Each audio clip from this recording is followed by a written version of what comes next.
Coming to you live from the Stream.tv studios in Hollywood, California, Pensado's Place is brought to you by Vintage King, the Blackbird Academy, Avid, Recording Connection, Studio 202, Slate Media Technologies and Slate Digital, and Audio Technica.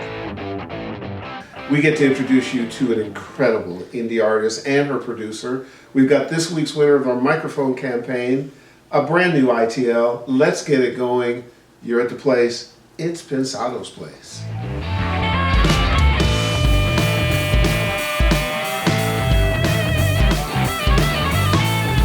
Hey gang, here at the pad for one more week. The homestead is serving as our studio while we make some transitions. Next week will be at Dave's new studio, which we can't wait to show you. It's an incredible facility called Legends. More on that in the future. We are 5,000 some odd subs away from that magic 100,000 mark. Incredible. You've literally doubled the subscribers in a year from last year at this time. Amazing. And that helps us continue to bring the show to you for free. So that's a great thing. The other thing that helps bring this show to you for free is our incredible sponsor partners. You know who they are. Vintage King, Audio Technica, Avid, Recording Connection, Studio 202. All guys in the trenches with us making stuff go forward. Please support their things. Along with our big guys, our title sponsors, we have some other guys who want to make sure you get your hands on goods you can use. One of them are the incredible folks at AEA, Wes Dooley and his team. Remember last week we gave away an N22 to a lucky winner? This week it's an N8 to a lucky winner, and that guy, Fabio Tomasino. Congratulations to you, man. Hand claps from people in the back. So they'll get that mic out to you. Remember, continue to enter. We got a couple more weeks. Go to pensadosplace.tv/AEA. Put in your email, and we will take care of you.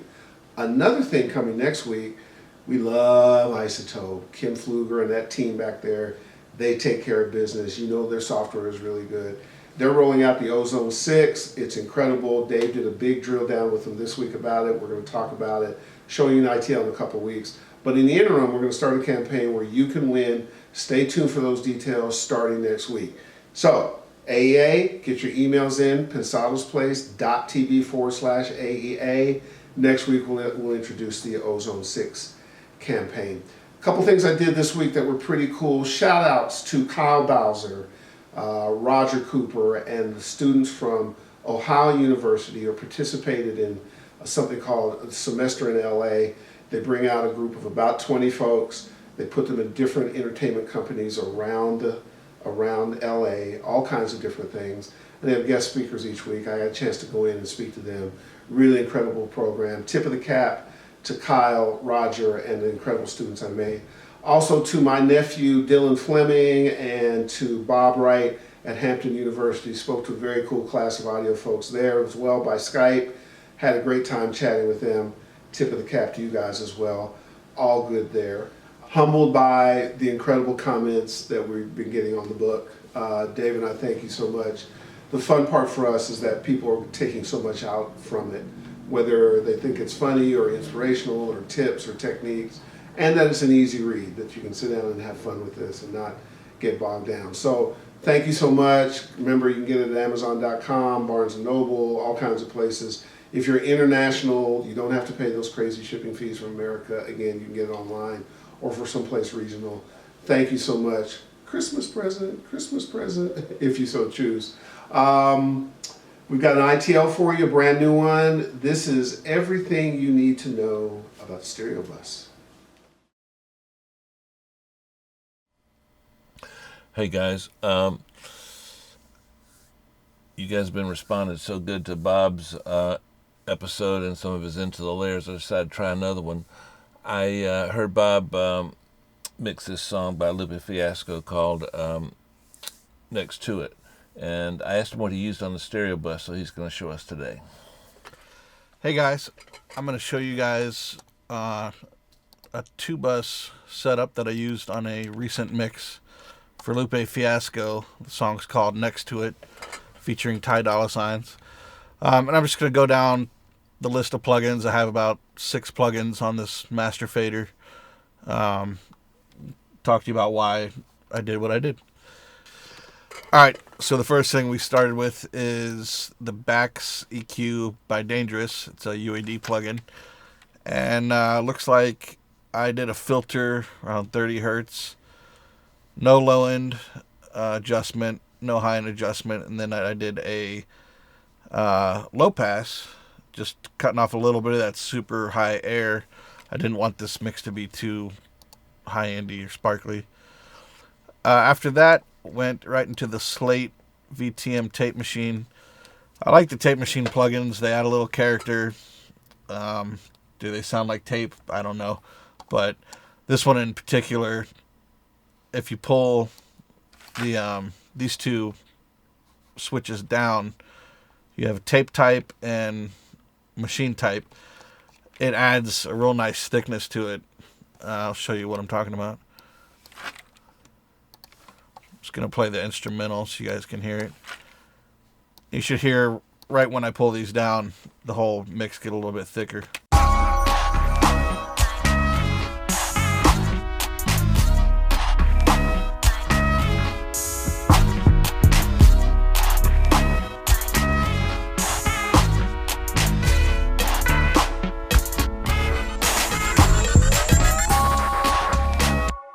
So here's the same thing again, and now I'll just take the entire plugin out with bypass.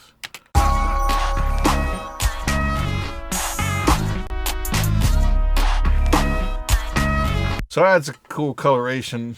It's not like putting an EQ on. It's kind of its own character thing. I kind of like adding those kind of plugins in my mix with Pro Tools. Helps it feel a little more like I'm using real gear in the analog world, even though I'm not. So then I have a couple EQs. These are actually the channel strip. I'm not using any of the compression or gate. I'm just using the EQ. I happen to like this EQ. I use it a lot on so many things. A lot of people wouldn't use channel strips on a 2-bus, but being that we're in the digital world, I don't really think it matters. It's not like running your final mix through a channel on your mixing board. It's just another digital EQ. So what I've done here is I kind of think from a mastering perspective when I'm wrapping up the mix, and I just hear certain frequencies, or I'll try certain frequencies that just might make it feel better overall. So like here I kind of did the Pultec trick, but instead of a shelf with both peaks, it's kind of a little bit of a low end tuck and then a lower boost right beneath that, and it kind of gave the kick drum a little bit more of a sub pillowy effect I liked. Then I brought out a little bit of mid range. I tucked a little bit of I brought up a little bit of upper mid range, but then I tucked a little bit of lower mid range. I'll just show you what these sound like.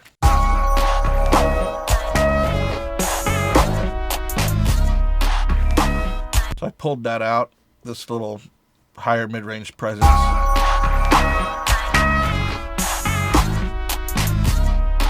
And then up here, this is pretty much just the hi-hat. And I could have gone to the hi-hat and messed with it, on its channel fader, but I just ended up doing it here on the master bus, and it probably does affect some other things like shakers or any other kind of high-end stuff in the track.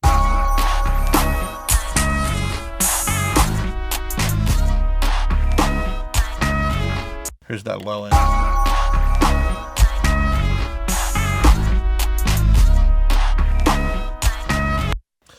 So I just go through and find frequencies, and I just experiment, and sometimes it makes it better. Sometimes I end up bypassing it. But it's you could leave this to a mastering engineer, but I kind of think like a mastering engineer. I try to go for as much of a finished sounding mix as possible. And that's important nowadays because your clients, most of them are going to compare your mix to something that's out and already mastered, which is a little bit unfair to us because our mix hasn't been mastered yet. So in order to compete, me personally, I've started thinking kind of like a mastering engineer. At the end of my mix session, I go for getting a nice loud mix that sounds, like other professional records out there. That way when they compare it, they don't come back to me thinking something's wrong with the mix. Moving down the line, the next thing I have is the soft tube saturator. And this adds volume without really turning the peaks up so much. You get a little more RMS out of there, which helps it get a little bit louder. And I use the setting keep low, which means that the saturation does not distort the subs. And I don't know what the frequency cutoff is, but it's probably around 150 hertz or so. But check it out when I bypass this and put it in.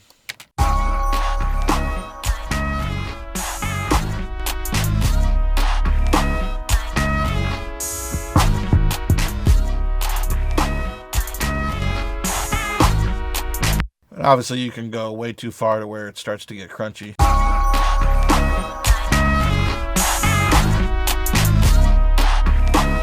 But I usually find around 9 o'clock with that keep low setting does really well. Kind of, I don't know, just as well as volume, it just adds something really cool to the mix. And then finally, I have an API 2500 compressor. And I typically do 2 to 4 dB compression on the master bus. I don't go too crazy. I use the slowest attack possible. That way I'm not wrecking any transients. Lowest ratio possible and the fastest release. So I'm imparting, as far as attack ratio and release, the minimal amount of destruction to the audio. I use medium knee most of the time. And this is a cool thing about the API 2500, this link feature. This is stereo link, so if you have things on the sides that poke out that might trigger your stereo compression, if you have it at 100, something on the left gets loud, it's going to pull down both sides equally. If you pull that percentage down to 60, 70, it'll compress a little more on that sound on the left and not so much on the right. And that can be desirable or not. I like a little bit less than 100% linkage. So this is also where I do my makeup gain to get the mix loud. But I'm going to bypass that for a second so you can see the compression.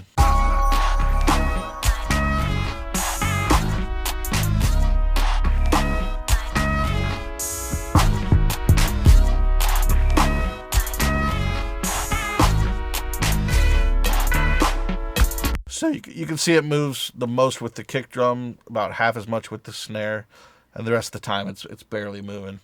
So it's just kind of helping to get the music and the vocals up. I know the vocals are muted, but helps to get everything else kind of up there with the drums. Very subtle, but helpful.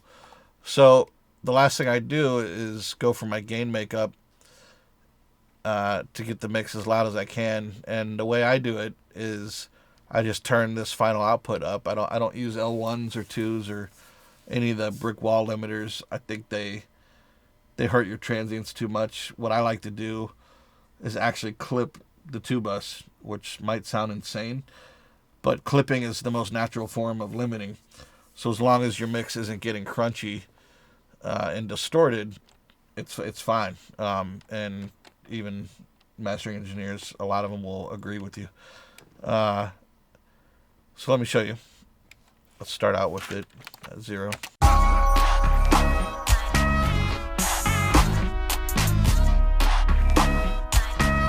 So I have about anywhere from 6 to 8, maybe 10 dB of dynamic range.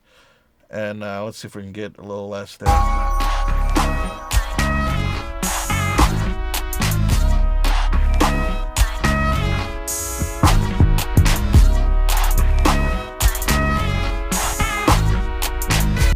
So now I've made the record louder. When I send this to my client, they're not going to feel like something's wrong.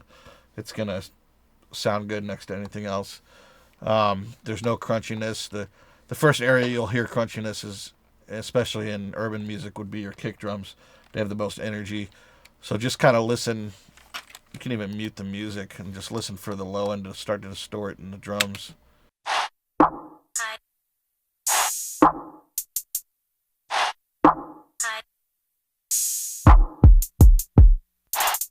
So yeah, that kick drum only came in a couple times, but started to sound a little shaved off, so I'm just back down a little bit.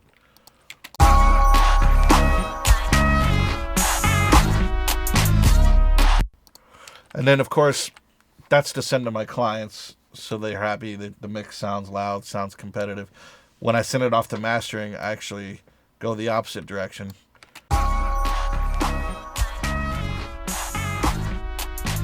And I'll leave the mastering engineer 8 to 12, maybe 14 dB of headroom, so he can work on it, do his final compression, his EQ, and I'll let him turn it up as loud as he can make it. And if the record's not going to get mastered, I'll just leave it loud. So that's it. Thanks, guys. See you next time. 4 or 5 months ago, we got a call from a management firm, and they wanted us to work with an artist named Peaches. We had certainly heard about her, but had not had a chance to meet her. We love us some Peaches. This is a forthright lady with a great perspective. She is the paragon of the indie artistry. She's an example of vision and clarity and sticking with what you believe and representing it as such. And we've met her producer Vice and said, you know what, she should be on the show. So sit back, relax, meet Peaches, meet Vice, and enjoy the conversation we had with her. It's such a pleasure to welcome to the desk. First of all, she is world renowned. She is just the spirit of punk and doing it her own way. Has incredible respect in the arts community. We happen to be working on the record. Mm-hmm. Her producing partner and compatriot is with us. Welcome to the desk. Peaches and Herb, and Vice. Hi, honey. Hey. How are you? Good. Vice, welcome, man. Welcome. Far away, DP. You're working on this thing. DP. Aren't you? Yeah, I was thinking of Herms. I don't know why I just came to mind. That's been her background band. It's her background band. Gotcha. Peaches, one of the things that, and Vice, it feels to me that the health of the independent scene is going to determine the health of all of music. Like that's the fertile soil that a lot of ideas spring up and ultimately become absorbed into the general consciousness of the country. Right now, it feels to me like that scene's pretty healthy. Do you think, as we were talking earlier, and you told me that you were the spokesman for all things indie and all women? Yeah,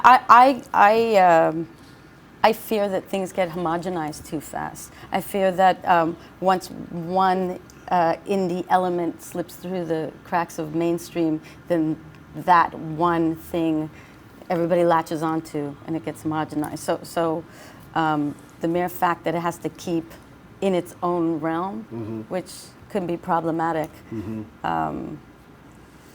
I don't know if it can ever completely open up the mainstream. So I never thought about that. So it exists better kind of in its own cauldron? No, I don't think it's better. Mm-hmm. I just think that happens. Gotcha. Yeah. So when it cracks through, sometimes it can get homogenized or neutralized because it's in a major dust. Yeah, it's that one thing, that one sound that you didn't hear before, mm-hmm. and then you're like, everybody latches on, and then it, mm-hmm. quickly goes into that comfort zone. So with your art, do you think about it in that context? Do you want to present it in a certain way so it doesn't have a chance to do that? Are you that conscious about it, or are you just doing what you feel? I'm not that conscious about it when I'm making it. Mm-hmm. I want to make what I make. Right. Yeah. Right. And could you ever see yourself in a major system? The major system would have to cater to what you want to do. Yeah. Yeah. That might be something in the way of the future mm-hmm. for major people to mm-hmm. realize.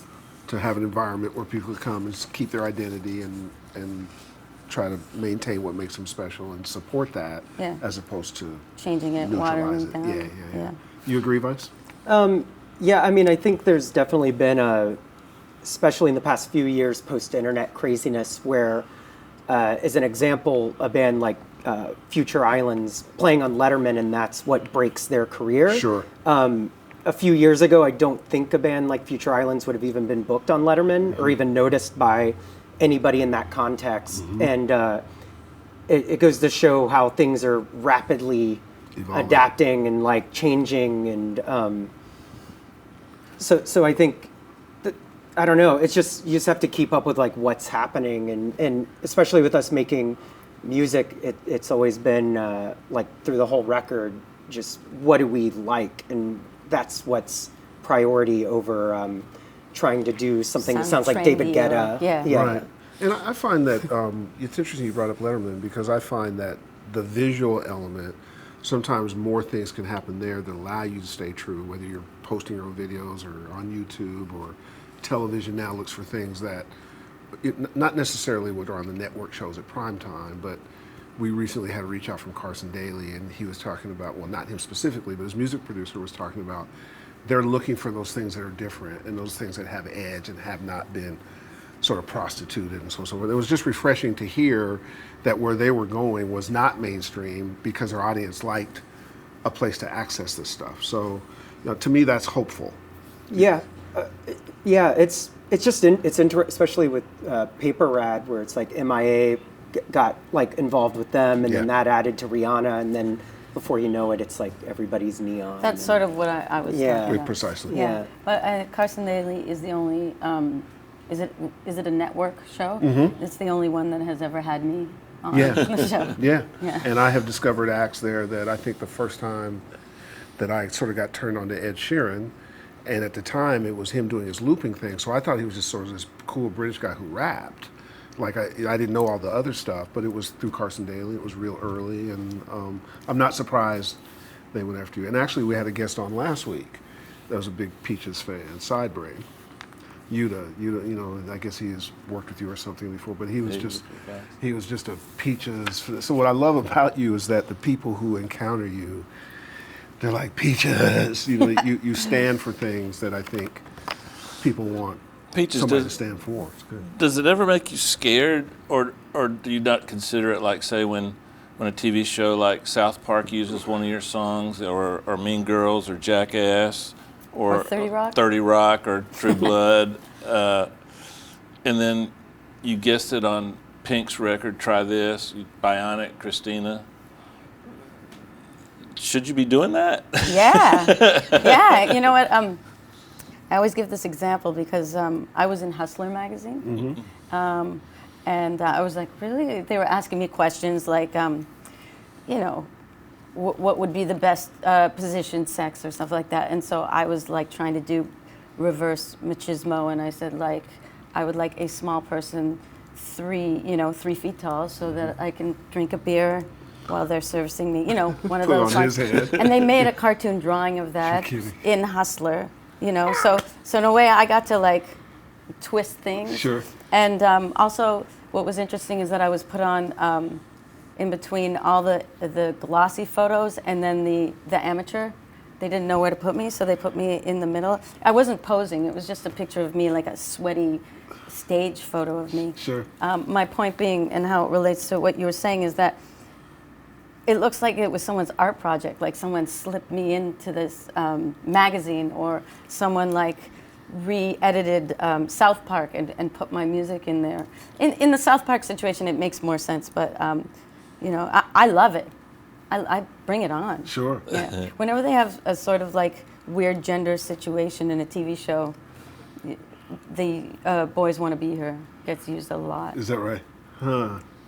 So you're the weird gender person, is what you're saying? I'm the weird, like, bridge between the worlds. How the hell did you get from teaching school and teaching music and performance in a Hebrew school and all these and much more? How'd you go from teaching in a rather conservative environment, music, to being Peaches? Well, I mean, I had a job in a daycare at the YMCA, and it was so boring, and the teachers were so uninspired. And I was teaching myself acoustic guitar at the time, and I would take groups of kids and sing stories to them, and they would act them out. So it was very unconventional, and I thought every day I was going to get fired.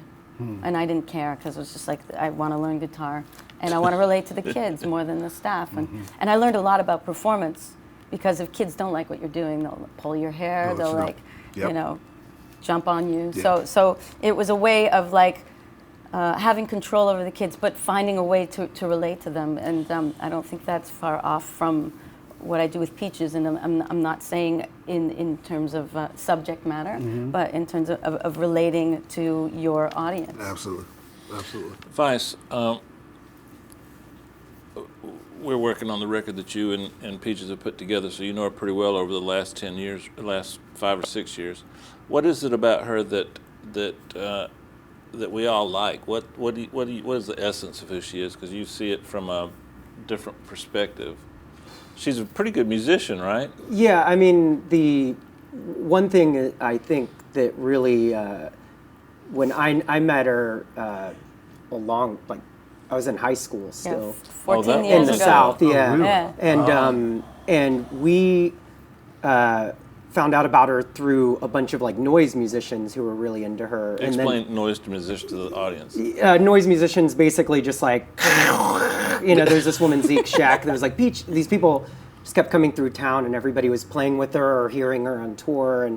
And so then we were in Austin and she was playing a show with Bobby Kahn, who was a friend of ours, and he invited us. And then whenever we walked up, we just instantly were like, "What's up?" and just kind of hung out a little bit. And all of us in the band loved the show. And it was there was things constantly changing, but it was just her, like putting on a guitar and like a wolf glove doing a song, and then, like stripping and like yelling at people and just completely going nuts. And that spoke to us a lot, because even though musically the band I was in then, which was like kind of like a noisy hardcore band, we're musically totally different genre-wise, but I think aesthetically the same. And to me, that's what initially pulled me in. And then I got the record and I was like, oh, this record balances a bunch of different genres, and there's a bunch of different ideas that don't normally get interlaced happening.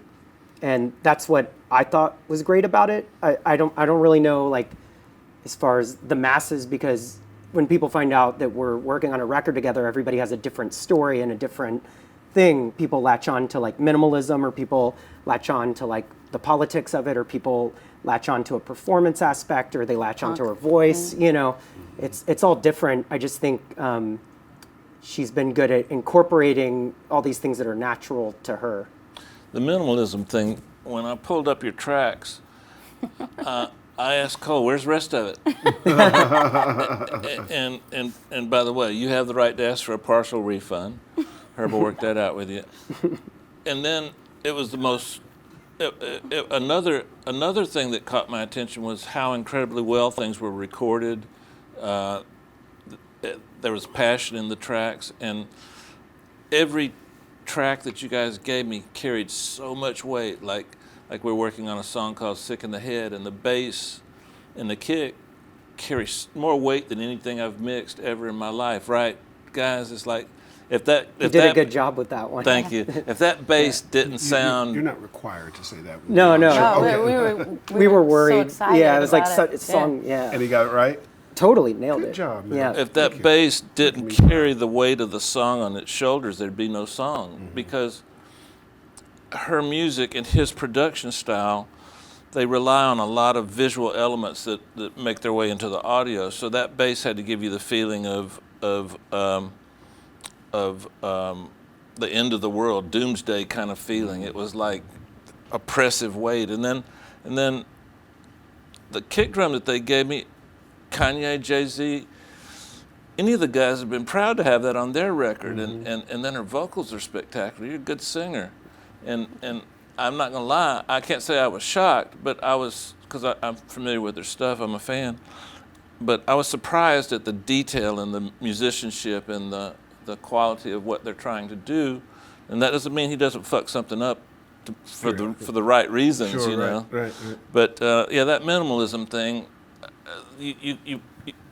it's incredible. It's so refreshing because... And is that thought out? Is that just instinctively where you are as an artist? Well, from the beginning on, when I recorded Teachers of Peaches, I used a rolling groove box, and I had never recorded anything, so I said, there's 8 tracks on there, one being all the drum sounds that you have to manually do. I would do it live because I didn't even know how to turned it into a song. So I was doing it live while I was recording it.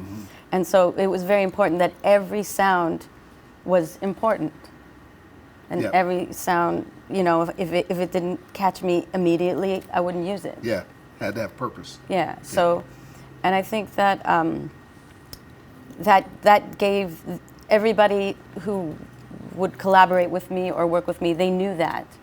You know, my friend Maki, who's a great producer, we always try and work together, and he's just like, I know this is, I'm just going to put too much in there. I can't. I know what you want, but I have to, you know. How did Vice do? Vice it feels the same. I think he's from the same school. I mean, we've toured together a lot and talked a lot about, dissected every band we've played with, every song we've heard. You know, that's kind of our relationship, you know. And when I came to LA 2 years ago, I was thinking about actively looking for a producer to work with, and I made Vice come to every meeting with me because I was just I couldn't even fathom or you know. And then at the end of it, I was like, why don't you and I just do it? Forget having somebody external. We've talked about music. We know exactly that we're on the same page with it, and yeah. Even that one, we had one jam at Dave Stone's with like all this awesome, you know, audio, like outboard, amazing gear, and we really had the same ideas about which parts of the songs we liked or would use or loop, or I really noticed that. Yeah, because we're both just like randomly, like Was just that- playing. We hadn't made music together ever before that. Was that Yeah, Dick in which the is kind Air? of funny. No, it's not on the record actually. By the way, No. Dick in the Air, they've got a friend that's a pro trampoline guy, and so she saw him trampolining up in the air. And so his name's Dick, Richard, That's it. Yeah. and so. Glad you explained that. I was going to ask off camera. But you know, it brings a point. I didn't mean to cut you off, Vice. A lot of people incorporate shock value as a substitute for good music. You don't do that. You've got good music first, and then you don't do shock value. You do Peaches and you do Vice. You guys are just really who you are. But as the spokesman for all people doing shock value, why is it that people? I had two subjects and you gave me another one. Why is it that people that want to shock you only use one of three things: sex, religion, or politics? Why can't you shock me with something else? Why is it that the shock value has to be something to do with mostly sex? Well, sex is the most like it's just not. People don't get it. You'll never understand sex, the physical act, the attachment to love and sex and all that. I mean, that's a whole thing. And then religious ideas about sex and restrictions about it, and that I just want to demystify and be inclusive.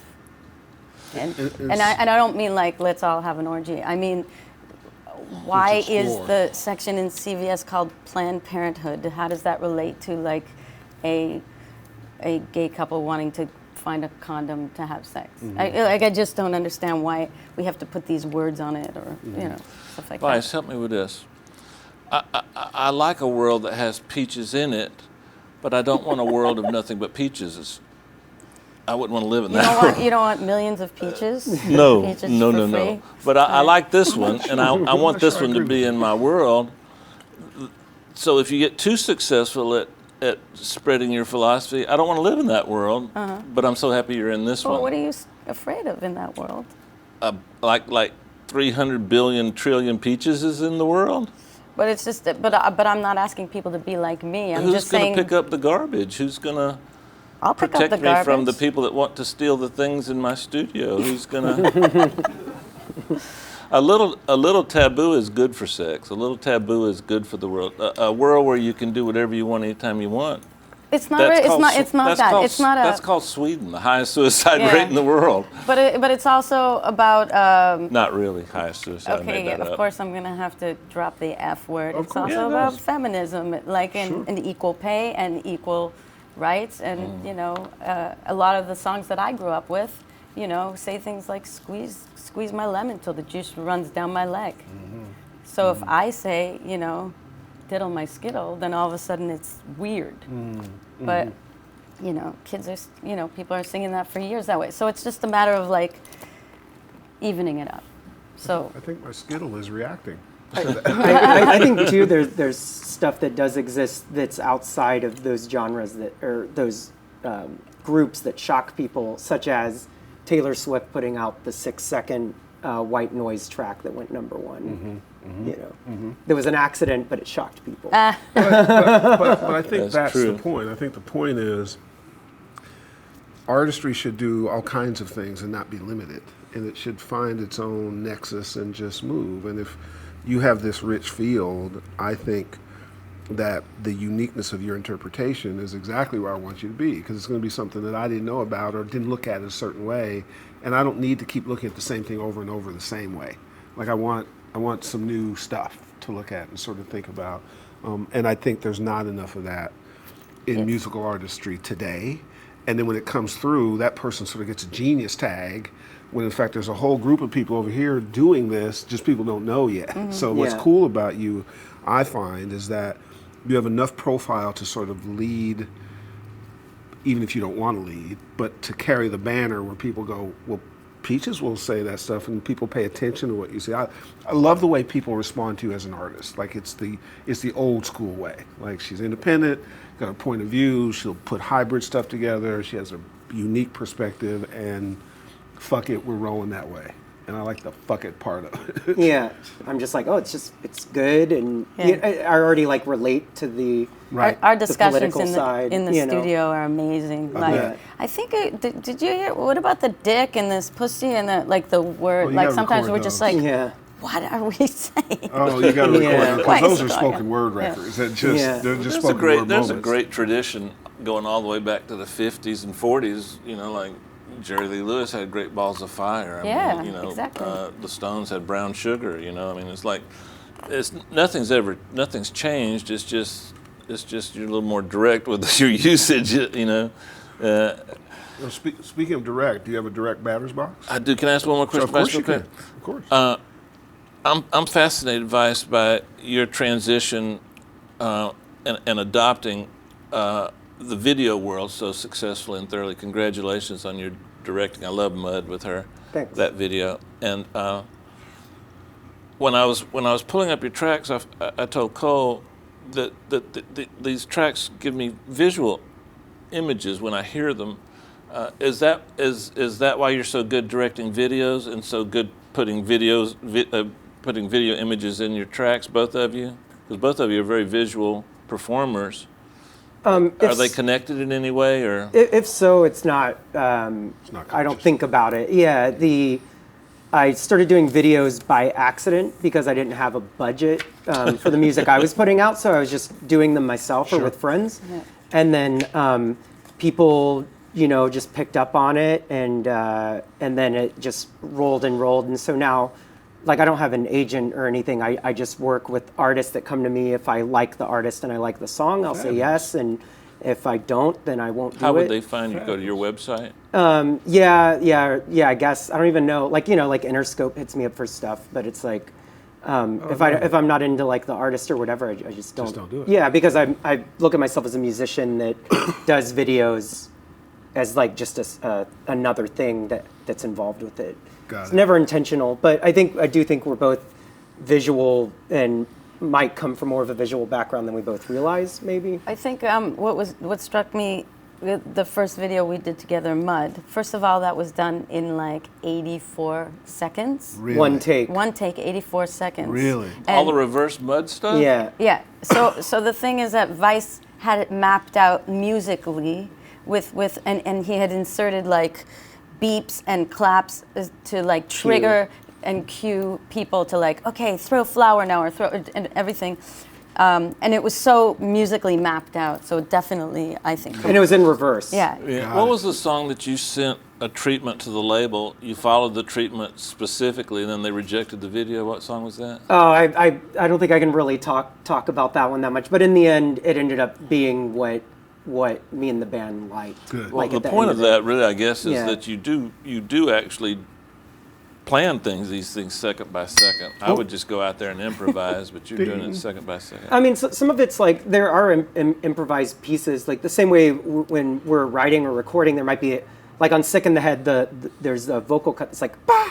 Like that was an accident, but then we were both at the same time like, that sounds We awesome. kept hearing, I'm like, that's my favorite Yeah. song. Cool, gotta keep it. And so there are like, I feel like both of us visually and musically, there's stuff that just happens and then we keep it in. So there is a bit of like openness I think happening. that, like a lot of spontaneity with, if you see like that immediacy, there's Yeah. the immediacy that we Speaking feel of like, that, yes. while you prepare for Batter's I'm Box, prepared. my guess, and I want to come to a show because I've not had that pleasure. My guess is when you get on stage, it's freedom for you. Is that where you can just let yourself be? Yeah, it's my playground. That's your Yeah. home. She's That's your always environment. on stage. She's going back. She just got back from Europe. She's No, I leaving know. back to Europe on the 6th or 7th. And when you hear the buzz about your live performances and how people react to them and stuff, and then you meet you, because I love performers. I just love that special kind of matrix of things that make somebody just on stage be commanding and dynamic and comfortable. And a lot of it is people who are just comfortable being on stage, because we read that and go, okay, she's in command, I'm going with her. Wherever we go, I'll go with her. You know, I saw Amy Poehler the other day, and she said, part of my job as a comedian is that I have to make sure the audience is relaxed. They have to trust me. They have to believe that wherever I'm going to go, it's okay. And if I don't do that part, I haven't done my part. So I can't, please, the next show that's anywhere geographically close, please let me know I want to come and hang and see the Peaches thing. Missed it last week. Oh, I didn't know. Thanks, Dave. Didn't tell me. But All right. actually, if I can just mention, Of course. Vice is an incredible, insane performer. Oh, on top of it. Oh, okay. So Like you're holding that's back, how we Vice. first related. You know, Yeah. I would On stage. I brought Vice on many tours Yeah. because right, like it you was were just saying. like XBXR, that was a great band. Henry Thanks. Rollins is in love with your performances and your work, isn't he? I mean, He's that's been a big supporter, which is good. Like, there's been a few times where, like, not recently, but when I was touring a lot, where I'd come home totally wiped out, and he would just like send me some books and a letter. It's just like, I really appreciate everything you're doing nice. artistically. So cool. Very That's really supportive of like a lot of great underground bands and musicians. You've been on a show, haven't you? that's the other show that I was allowed on.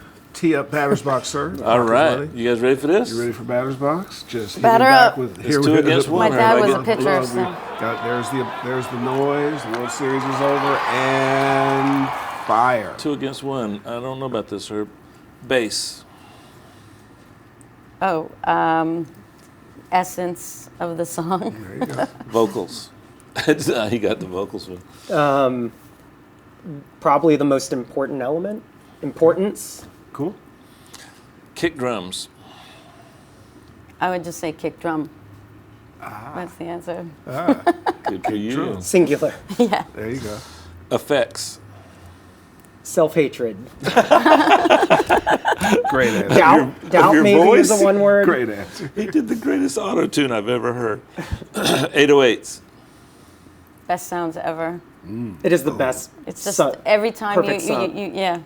Anyway. When we were mixing, she said that was the most important thing I need to worry about. Guitars. Unimportant. Used unconventionally, and I don't mean like, I just, see them as an element, not the layer on top. Gotcha. Predictable. Yeah, not Okay, here we go. Phallus. Did I shock? Answer. I just kept thinking of tall buildings. I don't know why. I and this Halloween costume I saw where a guy was like a penis, and then it had penises coming out of everywhere, and like his chin was the ball, so that was just Wow. in my head. I think the tall building is because we're sitting beside each other. But it's okay. Whoa, I whoa, think that whoa. San Francisco tower Yeah. that was dedicated to the I've firemen. often been Forget the compared name that of way. it. But I think of the every Transamerica monument. Tower. Yeah. Transamerica, or the Trawick Towers. But anyways. Live.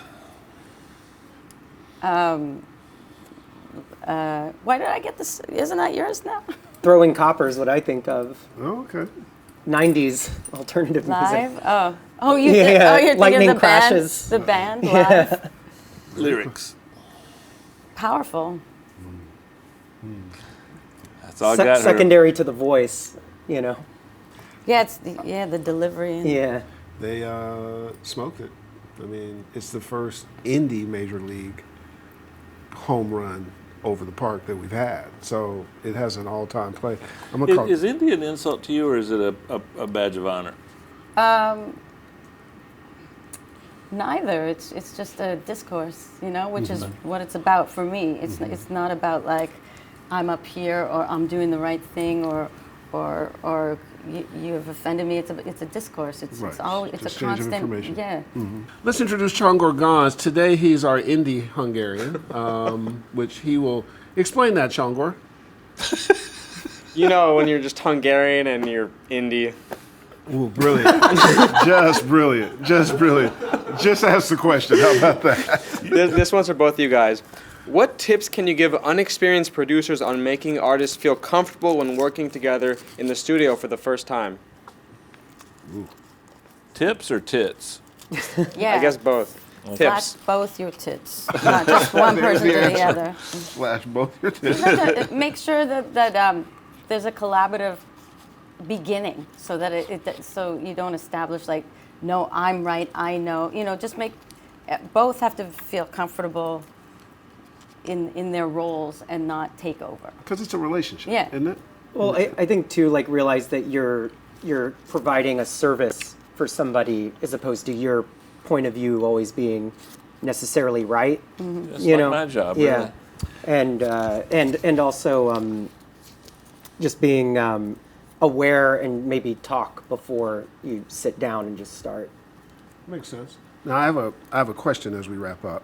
Can we at some point in time, when you guys agree, utilize one of the songs of yours that Dave is mixing as an ITL, so we can do that on the show and show some of the technical stuff that goes on?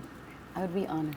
Oh, That'd be very cool, because we're going to make this we have episode. so much fun working. They're Well, a and pleasure I want to work capture with. some of that when we put this show together, Yeah. because it's just between your live stuff and there's so many ways to get the Peaches thing across. I want it to be a really complete experience. We are honored that you chose Dave.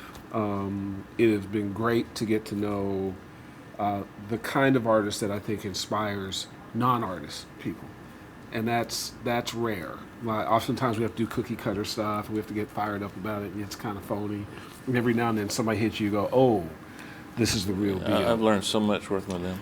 And often, and as his manager, I can tell you that when we have our private conversations, when the mixer's inspired like that, it's just a whole other level of commitment. So, thank you for that.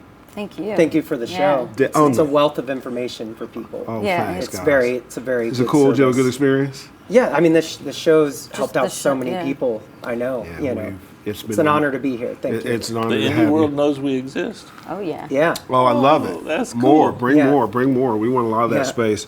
To Danny and Cindy, the managers who are friends, your girl's a star. There's just no question about it, and she is worth every bit of it. And we'd be down if you're not a star. We'd be down just because we dig us some peaches. We like us some peaches and vice. Just So, Dave, take us home. Guys, one of the reasons I wanted to have them on the show is because there's so much in the world of music that we don't normally get exposed through traditional media. Now, in Peach's case, we do get exposed to it a lot. We just don't know it's her a lot of times. And I want you to go back and check out both their records. Vice, they're both Googleable, and Vice has some really cool stuff. Peaches has some stuff going all the way back to the YMCA days. And check it out. You're not going to like some of it. Some of it's going to shock you. Some of it's going to teach you. But at the end of the day, they're musicians, and they make great music, and we're all part of one community in terms of the music. So check it out. I've had a lot of fun working with them and preparing for this show. So see you next week.